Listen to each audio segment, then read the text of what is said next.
Mehdi Alaoui, qui est vice-président de l'APEBI, qui est également patron de la Factory. C'est-à-dire que vous avez été un petit peu la cheville ouvrière de l'organisation du challenge. Mehdi Alaoui va animer cette table ronde. Mehdi.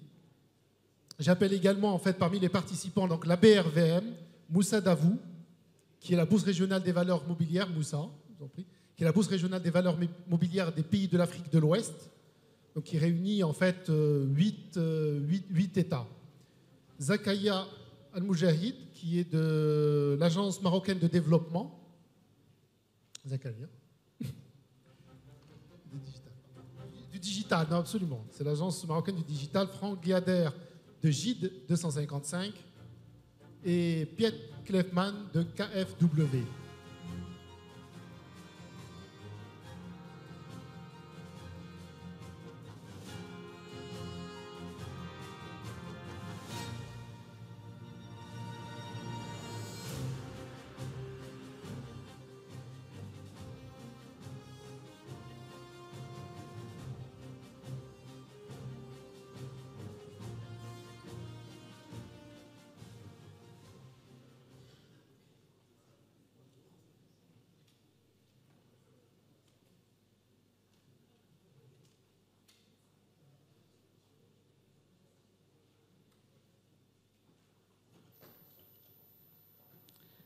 Bonjour, c'est un vrai plaisir et honneur de pouvoir modérer cette table ronde. Donc effectivement, l'objectif, c'est de voir des solutions concrètes qui ont pu être implémentées dans le domaine de la blockchain. Avant de vous donner la parole pour une brève présentation, je voudrais rappeler aujourd'hui qu'on est dans un monde où la technologie avance très très vite. C'est une boule de neige qui emporte dans son chemin pas mal d'acteurs. Même pire, c'est une avalanche aujourd'hui. La technologie, on ne peut pas l'arrêter. Les fintechs, on ne pourra pas les arrêter. Il va falloir qu'on travaille avec eux. Aujourd'hui, j'ai constaté qu'il y a une prise de conscience que c'est un fait. Maintenant, il est temps de passer à l'action, d'exécuter et de mettre en œuvre des solutions qui vont permettre, d'un côté, sauvegarder les acquis et l'intérêt pour le client, et tout en utilisant justement en fait tout l'intérêt de la technologie.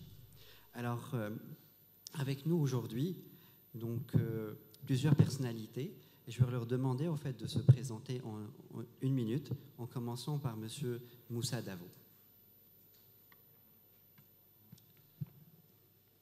Bonjour à tout le monde.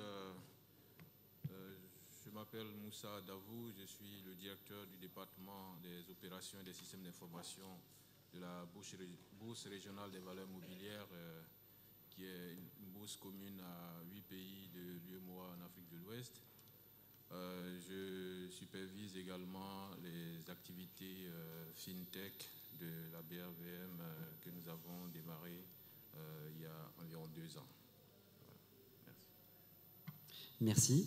Je vais demander aussi à Zakaria Al-Moujahid une brève présentation. Bonjour à tous. Zakaria Al-Moujahid, chef du département de la transformation digitale de l'économie au sein de l'Agence de développement du digital. J'ai une carrière avant d'arriver à l'agence en tant que fondateur et dirigeant d'une société d'édition de logiciels pendant 8 années en France. Avec un background à la sortie de mon école assez technique, puisque j'ai travaillé sur les architectures logicielles, le développement, les méthodologies agiles. Et donc aujourd'hui, j'offre mes services à l'Agence de développement du digital pour contribuer à l'essor de l'économie numérique. Monsieur Franck Guiader, à vous la parole. Bonjour à toutes et à tous, je suis très heureux d'être ici. Merci aux organisateurs pour cette invitation.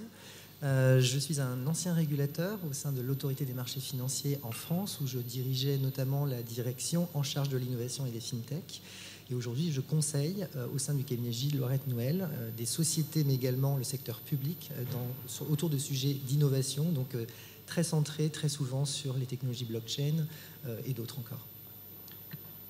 Monsieur Piet Klefman. Oui, merci de m'avoir invité ici. Je m'appelle Piet Klefman, je travaille pour la KfW, c'est la banque allemande de développement.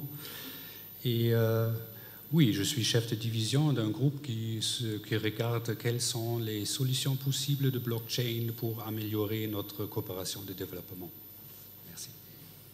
Excellent.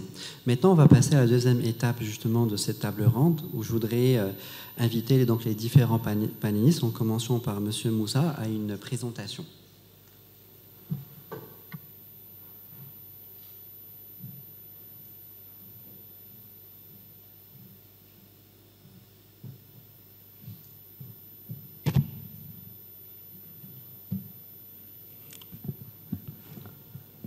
Alors, pour ce qui me concerne, il m'a été demandé de présenter un peu l'état des fintech en Afrique de l'Ouest et les quelques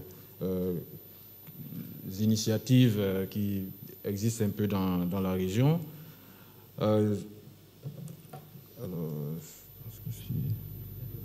Oui.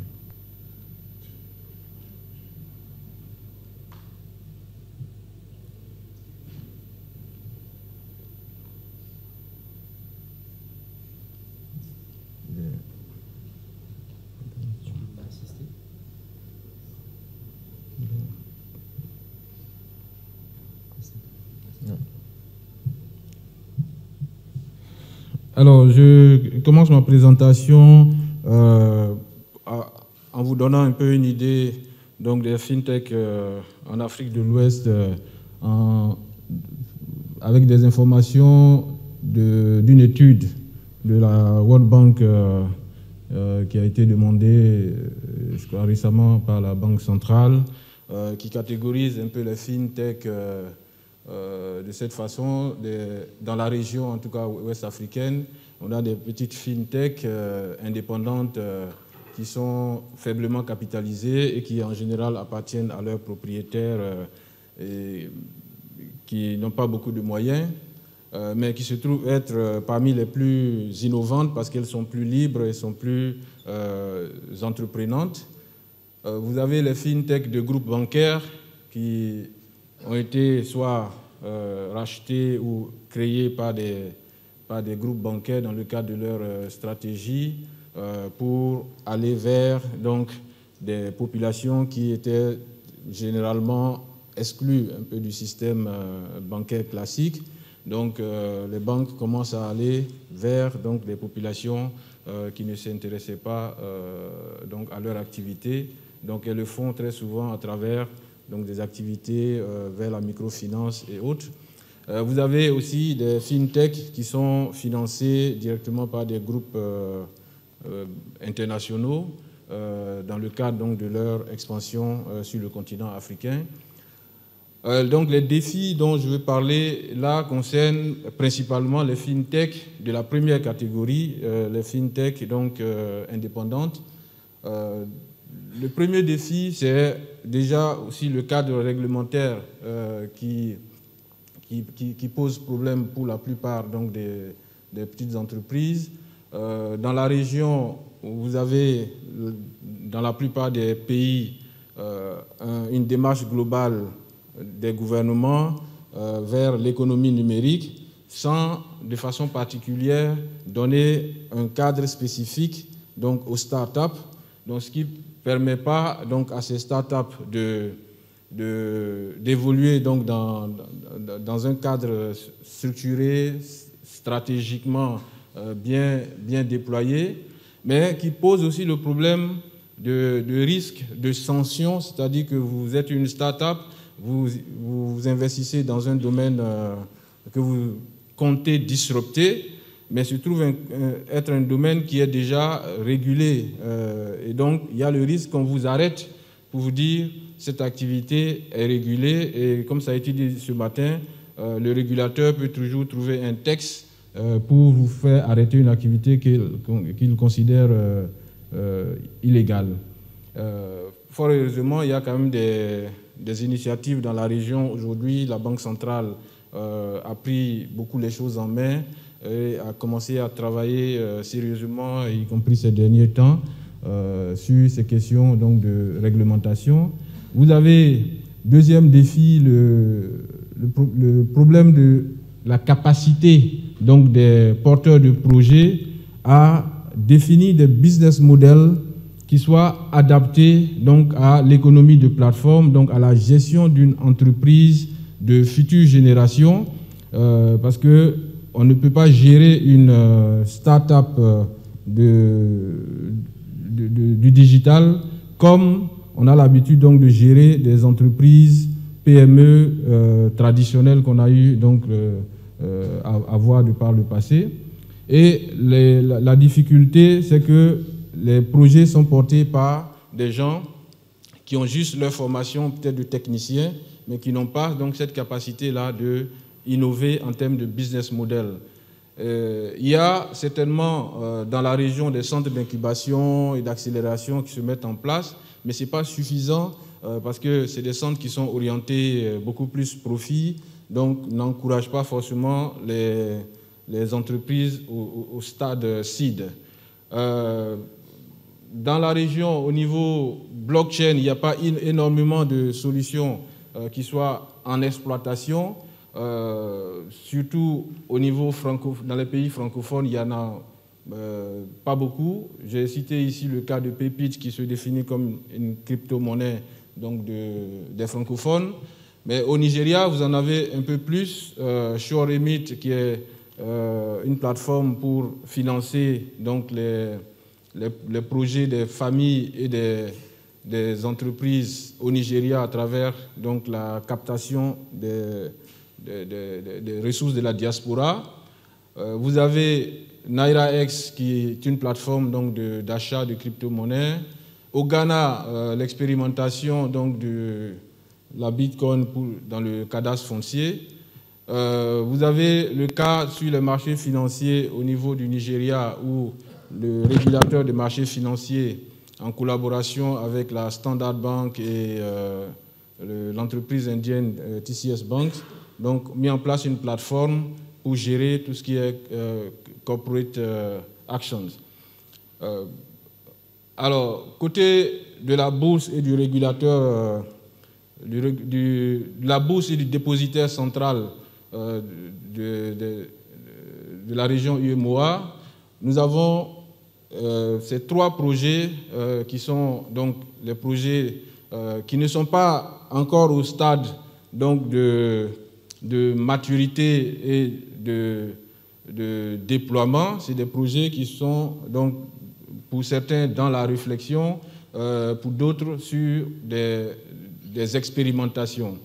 Premier projet, c'est l'identification unique donc des usagers de services financiers avec l'objectif de pouvoir avoir un fichier central KYC qui permettrait donc en tout cas aux acteurs du marché financier donc de pouvoir partager facilement donc les informations. Mais cet identifiant unique également permettrait donc aux investisseurs de gérer leur mobilité au niveau des brokers.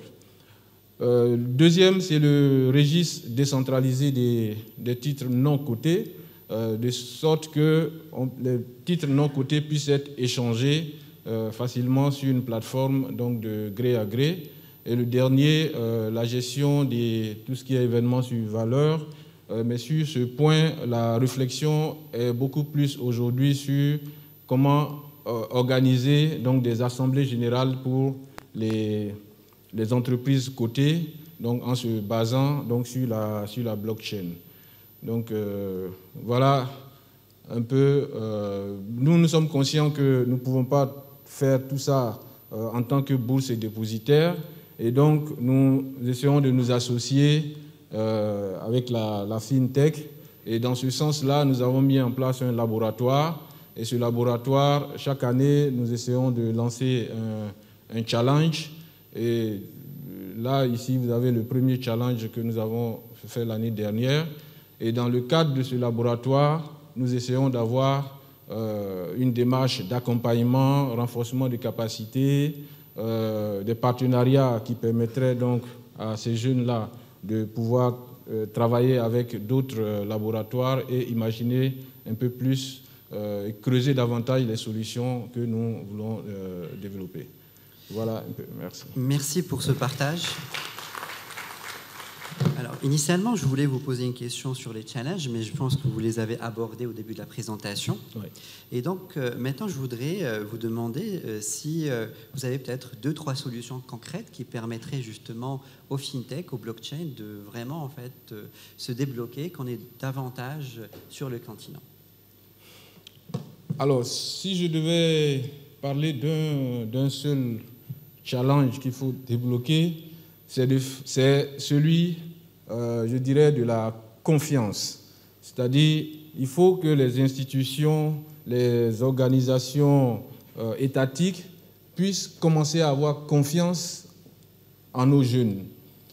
Une fois que cette confiance sera là, il est clair que le cadre réglementaire, ça va suivre parce que les gens seront conscients qu'il faut leur donner un statut particulier lié à leur spécificité. Également, la question du financement aussi va se résoudre parce que si les gens ont confiance en ces startups, les entreprises, quand vous approchez une banque, quand vous approchez une institution de financement, elle est déjà sensibilisée à la question et est prête donc à faire l'aventure avec vous. Donc, pour moi, le principal aujourd'hui, c'est d'établir cette confiance-là. Et je pense que de plus en plus, c'est en train de venir. Aujourd'hui, de voir le gouverneur de la Banque centrale ici avec nous, 2 gouverneurs. J'ai participé il y a quelques semaines à Dakar à une activité sur les fintech organisée par la Banque centrale où le gouverneur également était présent pendant toute la journée. Et je vois M. Thiam qui était aussi au cœur de cette activité. Et donc je pense qu'il y a cette confiance qui commence à s'établir et le reste va suivre. Voilà. Merci. Je retiens donc voilà, l'Afrique doit faire confiance à sa jeunesse. C'est un beau message. Merci beaucoup. Merci. Maintenant, je vais me tourner donc, pour inviter M. Frank Gueder à nous rejoindre pour sa présentation.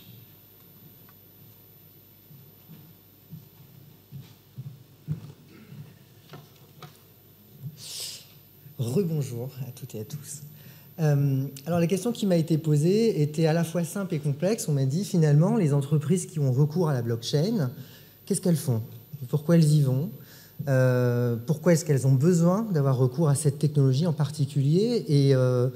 Et finalement, n'aurait-elle pas pu le faire autrement? Et donc l'objectif est de vous présenter un cas d'usage. Mais avant de vous le présenter brièvement, je trouvais important de vous dire que ces cas d'usage sont intimement liés à 4 éléments. Le premier élément, c'est la technologie en elle-même, ses caractéristiques.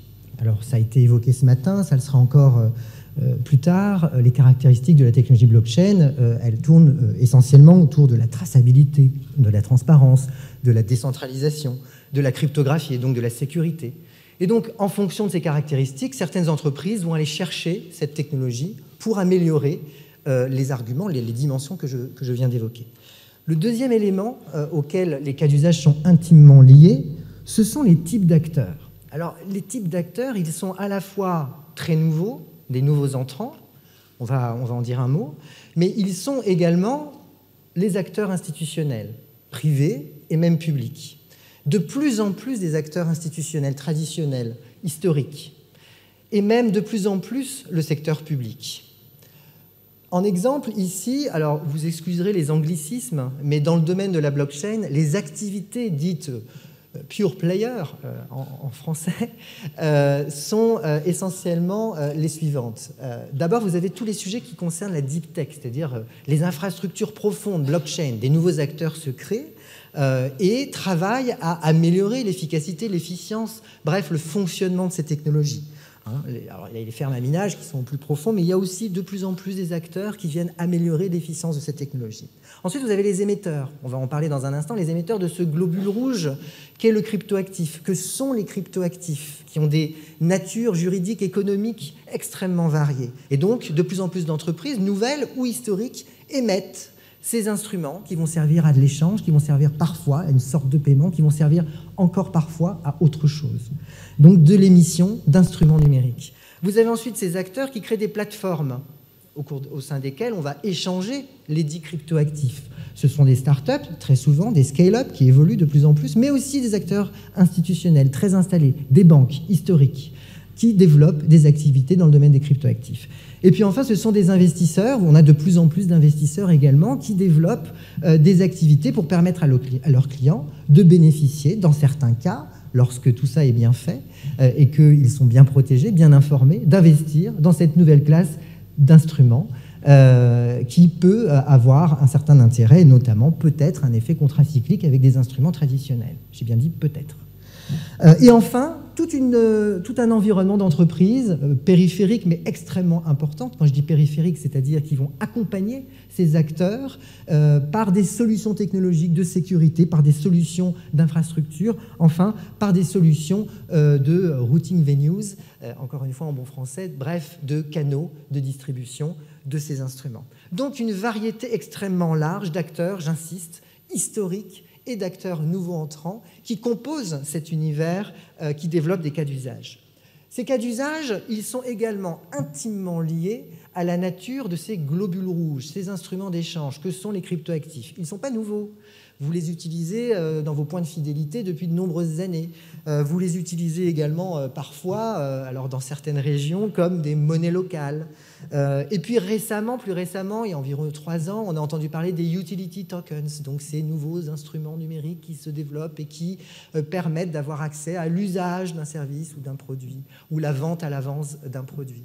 Et enfin, ces instruments numériques, ces cryptoactifs, sont de plus en plus, se rapprochent de plus en plus du monde traditionnel des instruments financiers, et l'on parle aujourd'hui de security tokens, bref, d'instruments financiers enregistrés en blockchain.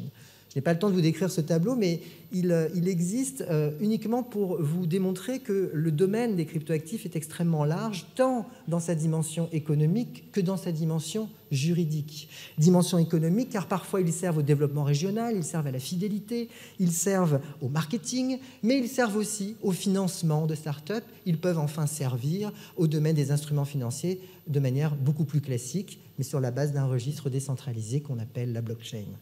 Les réponses juridiques sont également extrêmement hétérogènes, elles progressent car ces instruments sont encore récents et aujourd'hui on observe de plus en plus de travaux au niveau institutionnel qui visent à encadrer la forme la plus récente d'instruments numériques de cryptoactifs que sont les jetons financiers, les stablecoins, les utility tokens, bref, ces nouvelles générations de cryptoactifs dont on parle aujourd'hui. Pardon. Et donc, le focus que je souhaitais faire aujourd'hui en termes d'usage, c'est celui qui a été évoqué ce matin, et notamment par Hubert de Vauplane dans son introduction, c'est les security tokens. Donc, ces instruments financiers qui, juridiquement, sont des instruments financiers, mais qui vont avoir pour particularité d'être inscrits en blockchain et non pas dans un compte-titre traditionnel. Alors, selon les législations, certaines reconnaissent le recours à cette nouvelle forme de dématérialisation, d'autres pas encore. Pour autant, ces instruments-là commencent à se développer, ces nouvelles émissions de titres financiers en blockchain commencent à se développer et ont certaines vertus, notamment, et certains objectifs, notamment celui d'enregistrer les titres à émettre sur une plateforme blockchain, également de permettre un meilleur accès à la base d'investisseurs de ces émetteurs de titres financiers, et enfin d'identifier précisément sa base d'investisseurs afin de mieux piloter finalement sa communication financière. Donc ces sujets sont de plus en plus sur la table aujourd'hui des grandes banques traditionnelles. Des acteurs également, start-up ou scale-up, sont en train d'envisager d'émettre non plus des utility tokens, mais ces fameux security tokens, donc des titres financiers, via la blockchain. Et pourquoi ? Parce que cette façon de dématérialiser les titres, aujourd'hui, peut apporter un certain nombre d'avantages. Alors, ils sont nombreux, on ne peut pas les prendre tous dans l'ensemble, car ils vont correspondre aussi au type d'entreprise, au type d'émission, au type de titre qui va être émis en blockchain. Pour autant, on voit ici qu'un certain nombre de points vont pouvoir être exploités en inscrivant et en émettant via la blockchain des titres financiers. Bien sûr, le fait d'automatiser un certain nombre de points en matière de conformité, peut-être et sûrement d'accroître la liquidité sur des titres financiers peu liquides, donc l'immobilier, le private equity se sont emparés assez rapidement de cette nouvelle forme de dématérialisation afin de bénéficier de nouveaux pools de liquidités qui étaient plus faible dans des environnements traditionnels. La réduction des coûts, je ne vais pas développer, mais vous l'avez compris depuis ce matin, le recours à la blockchain peut permettre dans certains cas de réduire les coûts, et notamment en matière d'intermédiaires, je m'ai dit dans certains cas. Des questions d'amélioration également en matière de règlement, et enfin la capacité, via la blockchain, cet environnement décentralisé, d'atteindre des nouveaux objectifs de marché cible. Et donc on voit bien là tout l'intérêt pour des acteurs de cette à la fois nouvelle économie, mais aussi économie tout court, d'avoir recours à un processus technologique pour dématérialiser autrement des instruments financiers qui juridiquement en sont. Et ça, c'est important de l'avoir en tête. Enfin, pour conclure, tout cela amène à une réflexion qui est extrêmement importante. Lorsqu'on pense à des cas d'usage autour de la blockchain, il faut penser immédiatement à ce que j'ai pu énoncer dans mon introduction, à savoir les 4 éléments: la nature de la technologie, le type d'acteur avec lequel on va devoir construire cet environnement, ce cas d'usage blockchain, le type de crypto-actifs auquel on va avoir recours ou que l'on va émettre tout simplement. Dans certains cas, les crypto-actifs ne sont pas toujours essentiels pour avoir recours au protocole blockchain. Et enfin, bien sûr, les objectifs économiques du recours à cette technologie, car il faut démarrer par là, trouver un intérêt dans ces technologies pour réduire ses coûts éventuellement, mieux servir sa clientèle, mieux répondre à ses contraintes en matière de conformité, et enfin, participer à cette transition numérique qui s'opère de plus en plus, tant chez les acteurs nouveaux entrants que les acteurs traditionnels. Je vous remercie. Merci Franck. Alors, moi j'avais quand même une petite question par rapport à l'avis des autorités pour les security tokens. Merci. Alors, c'est vrai qu'on discute, nous, beaucoup avec mon équipe, dans le cadre du conseil juridique réglementaire qu'on fait tant au niveau des institutions publiques que des acteurs privés, des évolutions législatives et réglementaires au niveau international qui s'opèrent dans le domaine. La première chose qui a été mise sur la table dans cet environnement, on va dire blockchain au sens très large, c'est les sujets de lutte contre le blanchiment et financement du terrorisme et les sujets de cybersécurité. Aujourd'hui, toutes les autorités internationales, supranationales se sont emparées de ces sujets et sont en train de construire un début d'harmonisation, de réflexion et de piliers réglementaires sur ces domaines qui sont fondamentaux. La deuxième couche qui intervient aujourd'hui plutôt au niveau local et qui va s'harmoniser sans doute ensuite au niveau international, c'est qu'est-ce qu'on fait du droit et de la réglementation. Encore une fois, Hubert en a parlé ce matin. Dans certains cas, par exemple celui des instruments financiers inscrits en blockchain, il n'est pas toujours essentiel de changer complètement le droit et la réglementation, parce qu'on va pouvoir composer avec ce qui a déjà été écrit, qui a déjà fait ses preuves. Pour autant, on l'a bien dit, les caractéristiques de cette technologie remettent en cause un certain nombre de concepts, de fondamentaux juridiques, remettent en cause aussi la manière dont ces titres sont transférés, remettent en cause certaines notions en matière de propriété, de conservation, bref, nécessitent quand même de faire évoluer ces lois. Et donc aujourd'hui, les régulateurs, et je vais parler plus pour celui que je connais le mieux et d'où je viens, donc à savoir le régulateur français, a une approche, je crois, qui me semble équilibrée entre le fait d'exploiter au maximum les règles qui sont écrites lorsque cela suffit et d'ajuster, de faire évoluer celles qui méritent de l'être, notamment au niveau européen, pour mieux s'assurer que ces environnements décentralisés et le recours à ces technologies puissent se faire dans des conditions optimales en matière de sécurité des investisseurs, mais également de développement de l'innovation. Excellent. Merci beaucoup. Merci. Je voudrais maintenant inviter M.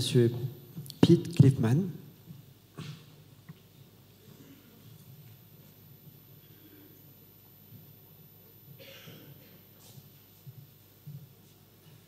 Oui, merci.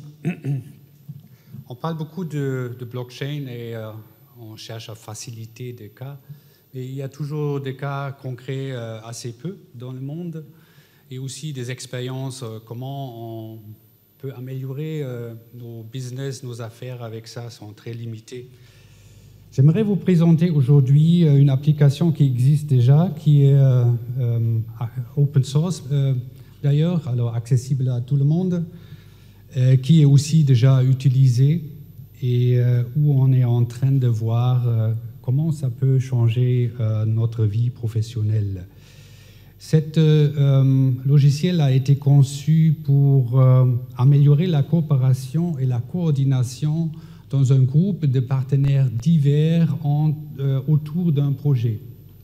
Plus précisément, la KfW a développé cet outil qui s'appelle True Budget, Trusted Budget Expenditure, pour mieux gérer l'utilisation des fonds publics, mais bien entendu, ça peut être aussi ciblé des fonds privés.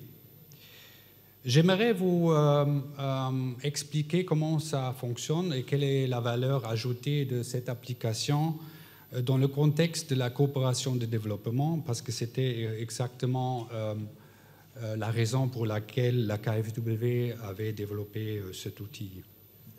Aujourd'hui, il y a plus que 500 organisations de bailleurs de fonds travaillant dans la coopération de développement.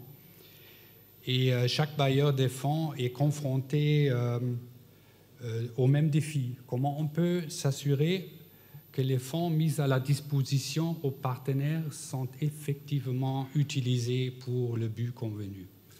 Je pense que ça, c'est un défi unique. Partout où on donne l'argent pour quelque chose, on a le même problème.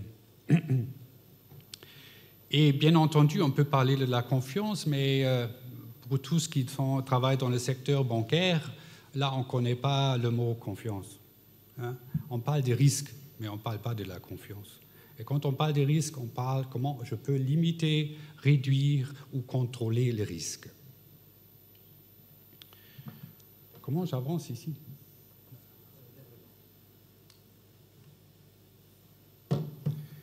De point de vue bénéficiaire dans la coopération de développement, bien sûr, la situation est différente. Vous voyez ici, par exemple,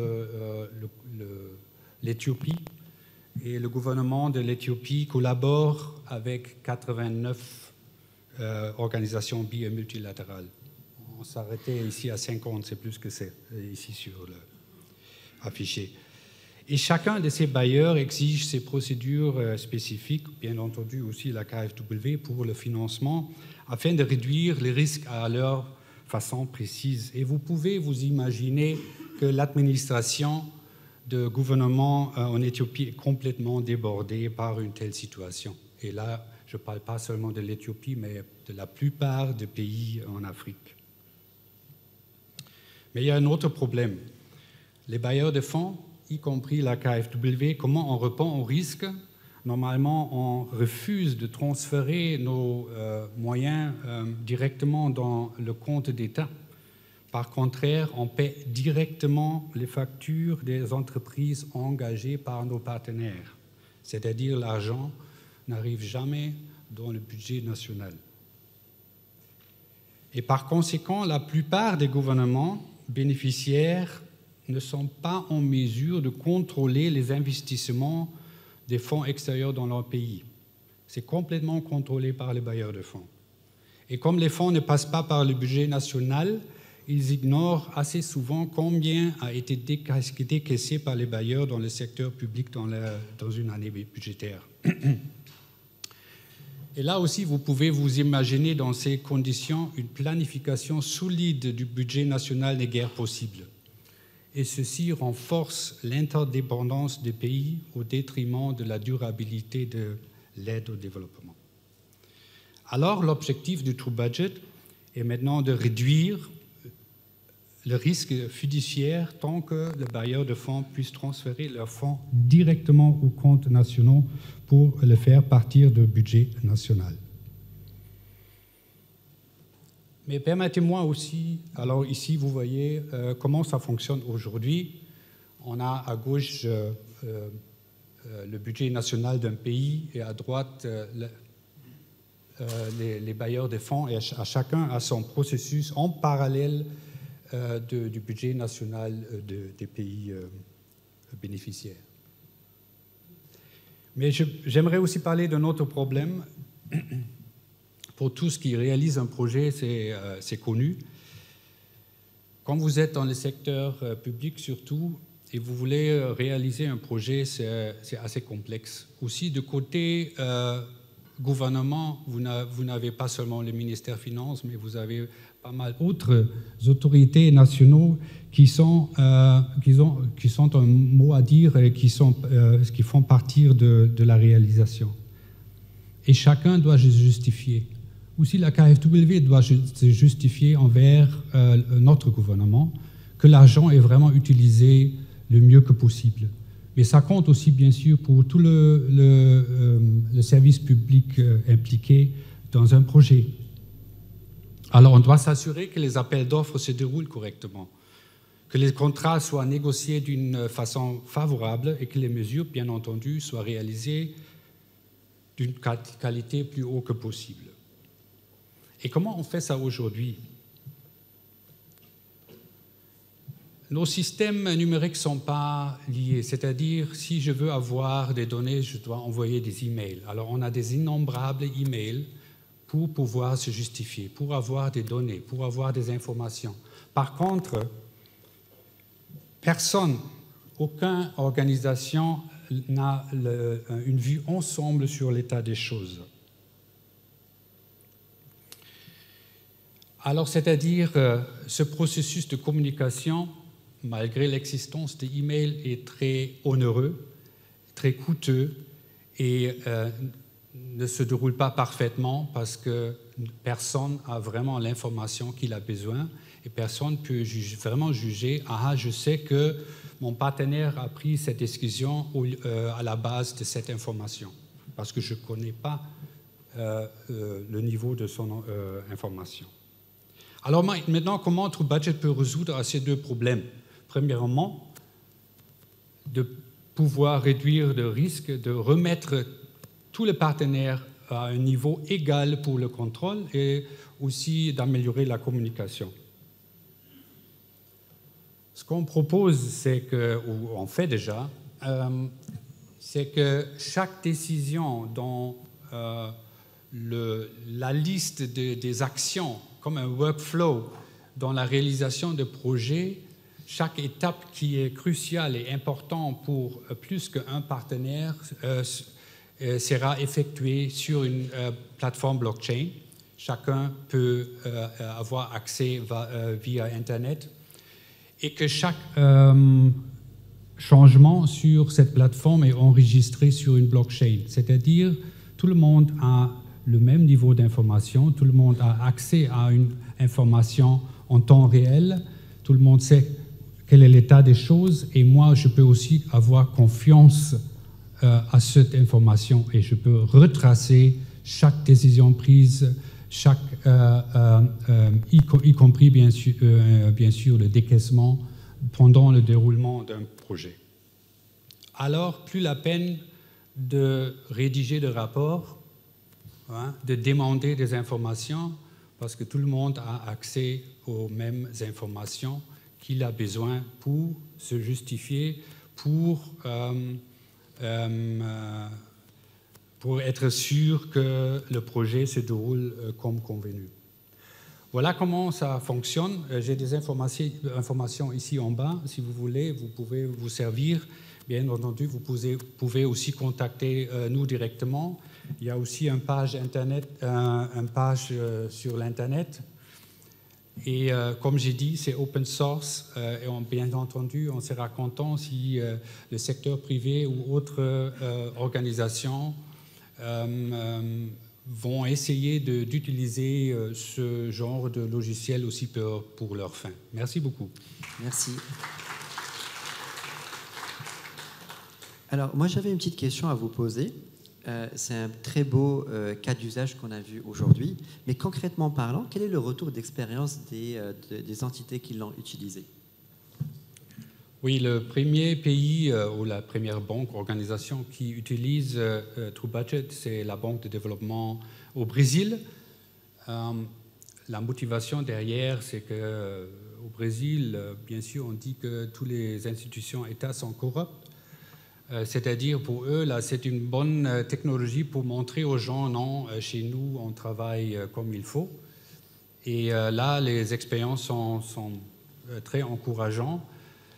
Disons, la domaine dans lequel c'est utilisé, c'est assez limité. C'est pour le déroulement d'un projet qui s'appelle Amazon Fund.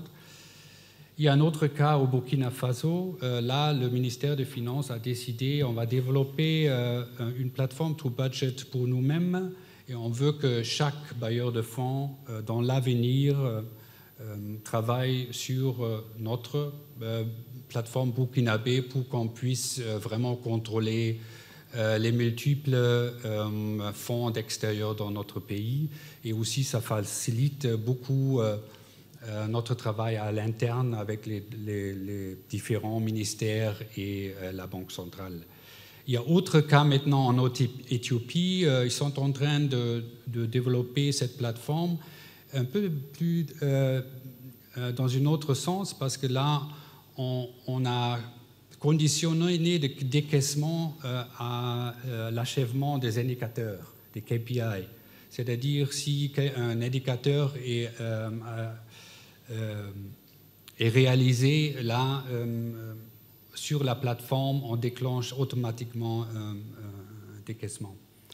Et un autre cas en Géorgie, et on est aussi en train de voir comment on peut soutenir Smart Africa. Smart Africa, c'est une organisation de 29 pays africains. Malheureusement, le Maroc n'est pas encore membre de cette organisation, qui cherche à établir une zone numérique unifiée en Afrique. Merci beaucoup.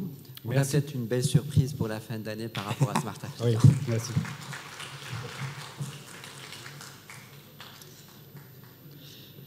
Je vais inviter maintenant M. Zakaria El Moujahid pour nous faire sa présentation.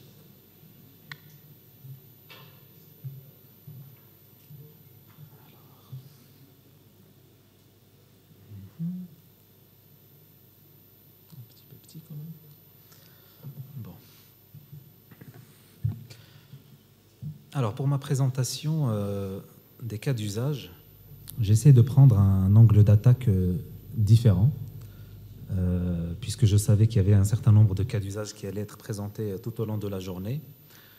Du coup, mon objectif, c'est de partager avec vous peut-être une réflexion, faire en sorte que ce soit le début peut-être d'un débat, autour justement de la blockchain et des cas d'usage qui sont associés. Alors, comme la blockchain est un terrain, comme on l'a dit depuis le début de la journée, d'expérimentation. Aujourd'hui, j'expérimente deux termes, blockchain field et blockchainless. Blockchain field pour les cas d'usage, on va dire amiable de la blockchain, et blockchainless peut-être pour les cas d'usage qui peut-être se sont un petit peu vidés de la substance réelle de la blockchain. Un constat, ou peut-être un constat très simple. On part toujours du Bitcoin quand on parle de la blockchain. Et remarquez que c'est la première initiative et elle est toujours en vie. Contrairement à beaucoup d'initiatives qui sont lancées et qui sont tous mortes. Alors l'une de mes préférées, malheureusement, s'est éteinte le 8 novembre. Elle concernait la mise en place d'une blockchain dans le secteur de l'assurance. Mais ça montre à quel point l'écosystème est bien sûr en train de se structurer, en train de tester beaucoup de choses. Et puis les 3-4 dernières années ont été effectivement le départ d'une explosion d'initiatives dans le secteur de la blockchain. Il faudrait qu'on analyse peut-être un peu plus en détail pour essayer de voir qu'est-ce qui motive ces initiatives, pourquoi elles se sont lancées et pourquoi est-ce qu'elles échouent, pour essayer peut-être d'avoir une sorte de framework pour déceler quels sont les meilleurs cas d'usage qu'on pourrait développer. Alors, bien sûr, ces 3-4 dernières années, peut-être nous ont fait rappeler un petit peu avec le Bitcoin la ruée vers l'or. Parce qu'on a parlé de Bitcoin, on commençait à voir des pièces en or, et puis surtout on parlait de la notion de minage. Donc on avait vraiment l'impression qu'il y avait quelque chose qui était en train de se mettre en place, et puis que les acteurs étaient finalement dans cette ruée vers l'or, essayer de développer des cas d'usage associés. Et puis quand on regarde que finalement ça a touché beaucoup de sphères. Ça a touché les États, qui se sont lancés dans une course effrénée pour avoir un positionnement stratégique qui pouvait leur donner un leadership futur. Ça a touché bien sûr le secteur financier, puisque le Bitcoin en tant qu'instrument financier, pour ne pas dire directement une monnaie, eh bien, a suscité un certain nombre de peurs, notamment au niveau des banques, qui se sont effectivement senties légitimement menacées. Du coup, il y a eu un certain nombre de choses qui ont été faites par les banques justement pour essayer de ne pas se faire disrupter, un certain nombre d'acteurs également. Et on peut légitimement se poser la question, finalement, est-ce que ce qui est mis en place aujourd'hui par les banques, est-ce que c'est une peur de la disruption, de voir apparaître des crypto-monnaies qui ne passent pas par une entité centrale, ou est-ce vraiment une utilisation de la blockchain pour faire en sorte que les transferts se fassent de manière instantanée et avec un coût qui est moindre? Et puis, peut-être la troisième tendance qui concerne le secteur privé de manière générale et les individus, sont portés autour du rêve finalement de se dire que là, il y a quelque chose qui est en train de se jouer et que potentiellement, il y a une nouvelle place à prendre, peut-être même à côté des GAFA ou en remplacement des GAFA. En tout cas, c'est l'opportunité rêvée pour créer une entreprise à l'échelle de Google, de Facebook, d'Apple, etc. Et on a vu effectivement ce rêve être nourri et peut-être nourrir beaucoup d'initiatives dans ce sujet.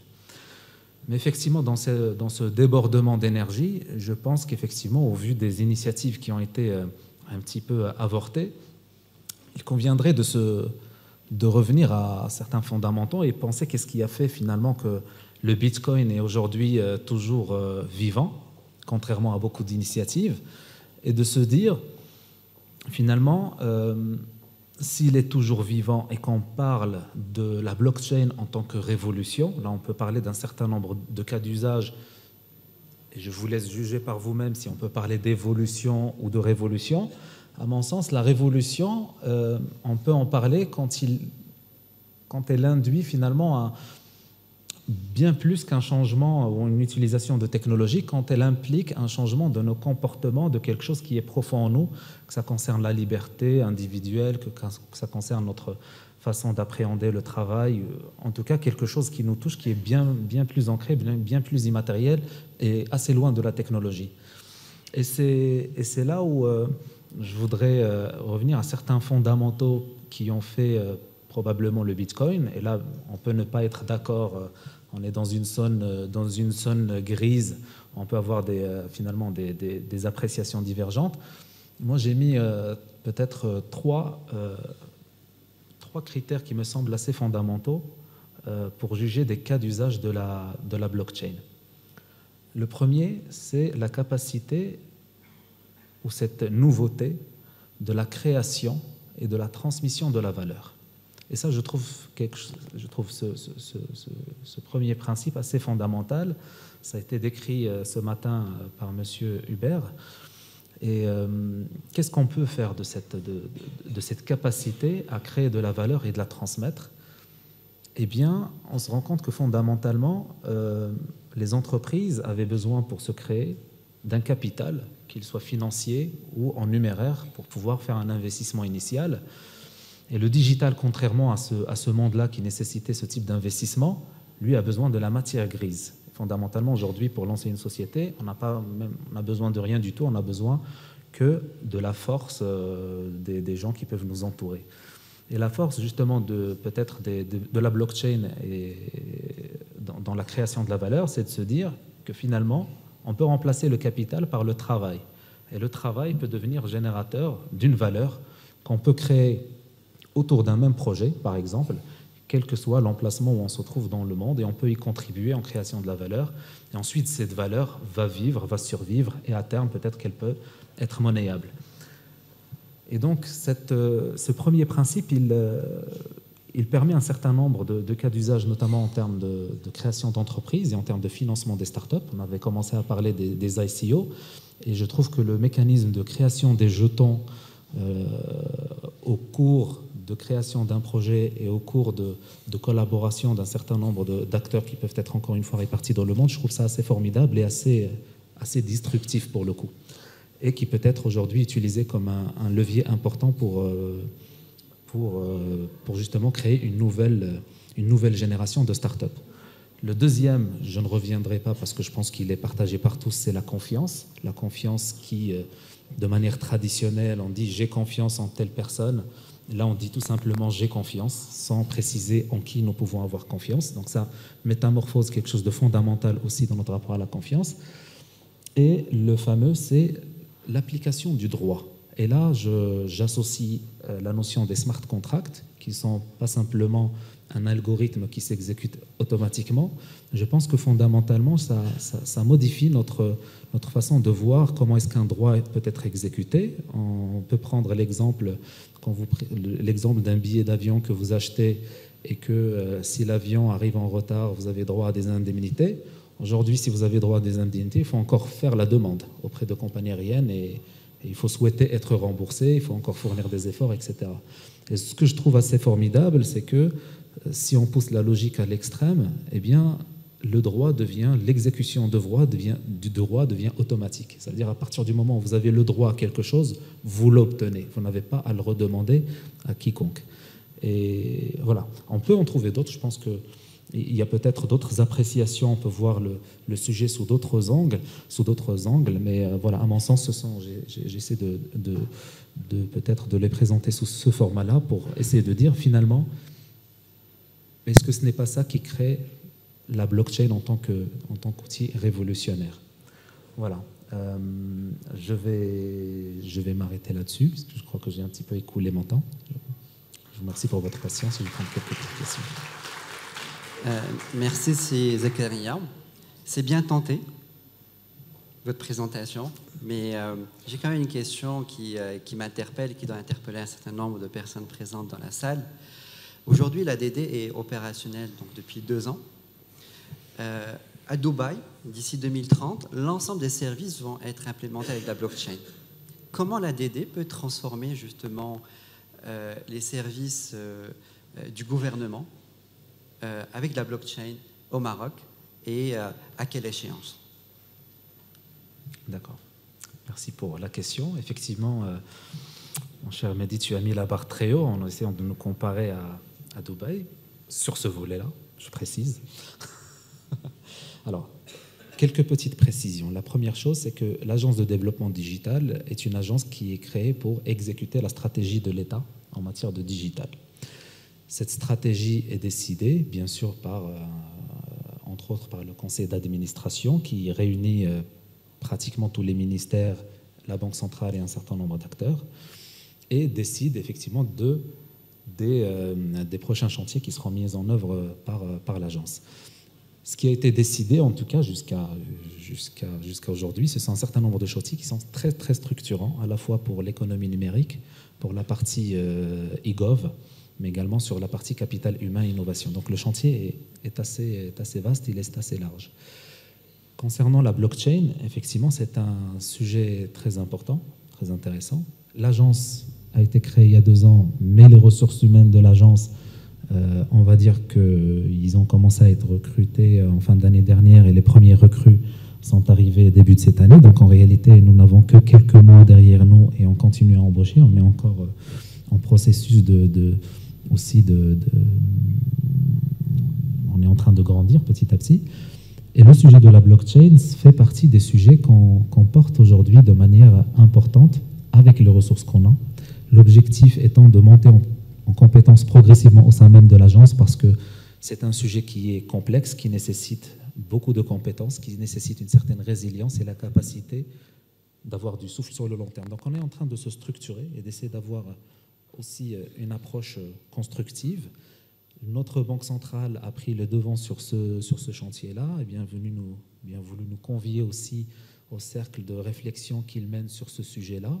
Donc nous faisons partie d'un comité consultatif sur la blockchain qui est piloté aujourd'hui par Banque Al Maghrib et qui aura tendance à s'élargir durant les prochaines semaines. C'est ce qui a été, je pense, identifié comme étant un axe de développement de ce comité-là, parce qu'aujourd'hui, tous les ministères, toutes les entités prennent conscience qu'il y a une grande vague qui arrive, qui va transformer de manière assez radicale un certain nombre de choses. Et donc, les choses sont vraiment en train d'avancer, sans doute lentement, mais sûrement. Mais il faut avoir une approche sereine par rapport à ce sujet. Et comme j'ai dit, je pense que le plus important, c'est d'avoir de la lucidité face à ce sujet-là. Ne pas forcément essayer s'inspirer fortement des exemples comme Dubaï, certes, mais se dire que la priorité, c'est de résoudre les problèmes qu'on rencontre, s'occuper de ces problèmes au risque de, bien sûr, brider sa propre capacité à penser et à innover. Excellent, merci beaucoup. Je t'en prie, c'est moi qui vous remercie. Merci à tous. Merci pour ces 4 présentations. Pour faire un petit récap très rapidement, j'ai noté au fait 4 points. Le premier, c'est faire confiance à la jeunesse africaine, faire évoluer la réglementation. On a vu aussi des solutions pragmatiques implémentées au Brésil, en Éthiopie. Et pour le quatrième, entre ce que j'ai entendu, je préférais garder l'idée de dire qu'on peut financer prochainement les startups grâce à la blockchain.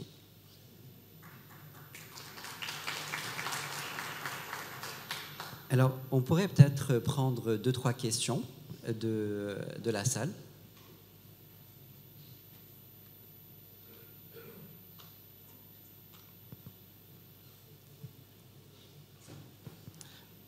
S'il n'y a pas de questions, on pourrait peut-être prendre des suggestions.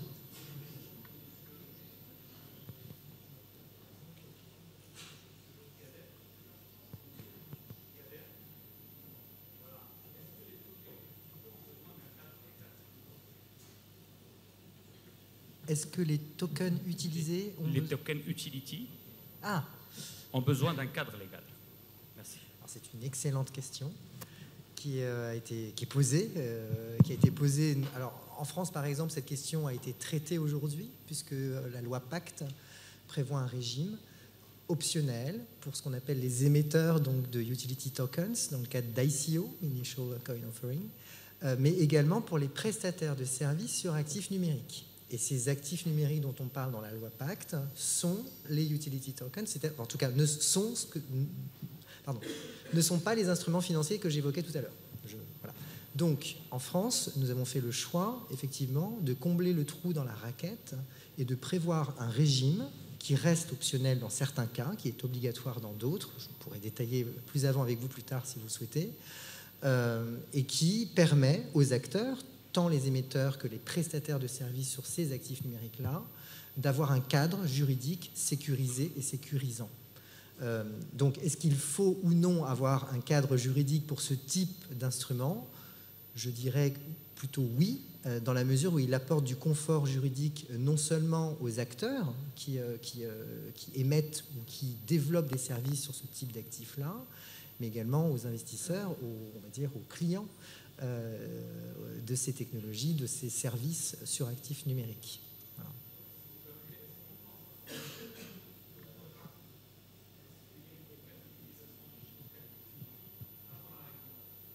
Oui, bien sûr, dans le monde entier d'ailleurs.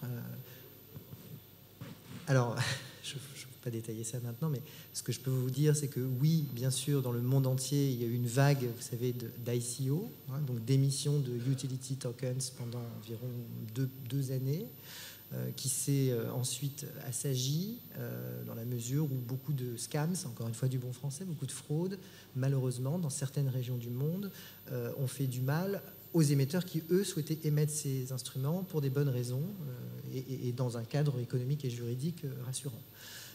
Donc oui, il y a eu un développement, mais qui a été assez restreint d'émission et également d'usage de ces utility tokens avant la réglementation. Aujourd'hui, cette réglementation existe, elle est optionnelle et elle permet d'avoir du confort juridique et de bénéficier d'un label réglementaire qui est très utile à ces acteurs, et je finirai là-dessus, dans la mesure où, je l'ai dit, ces acteurs du monde numérique travaillent très étroitement et de plus en plus avec les acteurs de l'économie traditionnelle. Ils apportent des solutions sécurisées. Ledger, par exemple, va parler dans un instant d'une solution qui permet de sécuriser, enfin deux solutions plurielles qui permettent de sécuriser le recours à ces instruments. Il y a d'autres acteurs dans d'autres domaines qui également ont besoin de travailler avec les acteurs traditionnels, et le fait d'avoir un environnement juridique et réglementaire qui existe, et donc cette sécurité juridique, est certainement très utile au développement de cette nouvelle économie dans un cadre serein et adapté aux caractéristiques de cet environnement.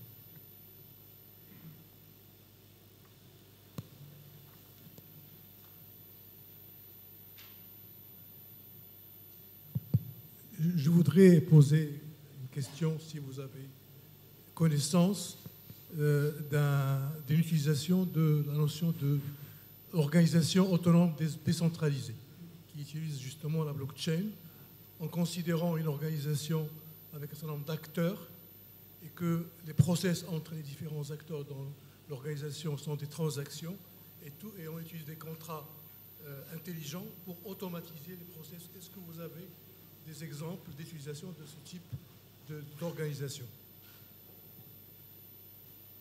Je pense que vous pensez à DAO notamment. Je sais que de ces DAO, le DAO par exemple, il l'a fait déjà. Alors, merci monsieur pour cette question. Je vais me permettre de débuter une réponse, de tenter de débuter une réponse, car derrière votre question, il y a beaucoup de questions. Je pense que le point essentiel qui doit être traité dans ce cadre-là, c'est le sujet de la gouvernance, notamment, de ces organisations décentralisées qui sont, pour le coup, qui jouent le jeu au maximum de ce phénomène de décentralisation et qui va à l'encontre, en tout cas qui est opposé aux organisations dont on a l'habitude, c'est-à-dire celles qui sont plutôt centralisées, avec une gouvernance fermée. Et donc, oui, on observe le développement de ce type d'organisation qui reste encore, je dirais, assez marginal aujourd'hui et qui immédiatement nécessite de traiter des questions de gouvernance et qui très souvent ralentissent le développement de ces projets parce que la gouvernance à établir, à préciser, est extrêmement complexe. Après, sur les aspects plus technologiques et, je dirais, l'intérêt économique marginal de ces organisations, on pourrait en parler très longuement. Dans certains cas, c'est sans doute utile, dans d'autres, peut-être moins.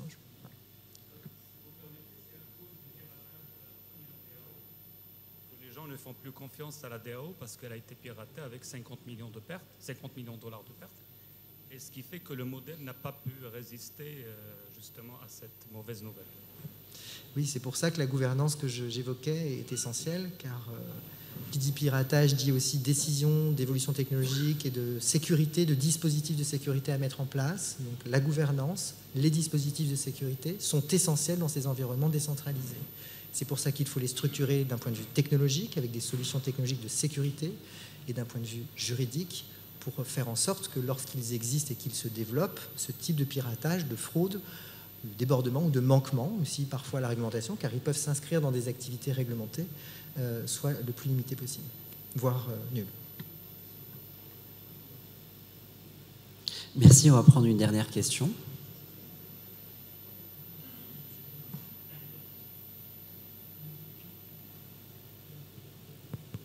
Merci Mehdi, on va passer à la 4e table ronde qui est avec les applaudissements de tout le monde.